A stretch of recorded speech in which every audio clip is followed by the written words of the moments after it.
বাইরে ভাই কুমিল্লাতে লাকসাম, এটা হলো কুমিল্লা লাকসাম। আমি ওই দিনকে গেছি আমার একটা দরকারে, শুক্রবারের দিন। আমি তো আর ভিতরে ঢুকা সম্ভব না, আমি রোডের উপরে হাঁটা জানা মানুষ ছাদের উপরে থাই দেখতে আছে। এগুলা কার মানে জানেননি, মানে কোন নির্বাচনের জাত মানে জনগণ। ওই যে ফুসকুন্ডি দেখতে আছেন সাইরো ফাঁসে, এই মানে এটার সাইরো ফাঁসে মানুষের মাথা মানুষের মানে রাস্তার মাঝে দিয়ে আপনি হাঁটবেন এই অবস্থা নাই।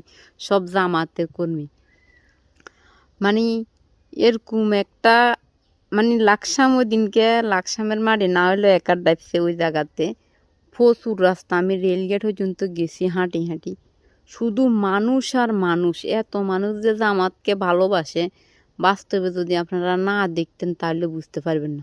সব জামাতের কর্মী। আমি সবসায় আমার মনে হয় না আমি এত মানুষ কোনো ইয়েতে দেখছি যে এত মানুষের দল। ভিতরে তো জায়গা নাই, মানুষ অসুস্থ হয়ে গেছে গা মোট কথা।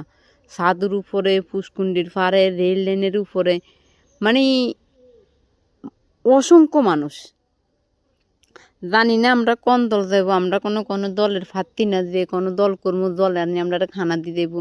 আমরা চাই যে দেশ ভালো থাক, যে দলে যাক, দেশের জন্য যাতে ভালো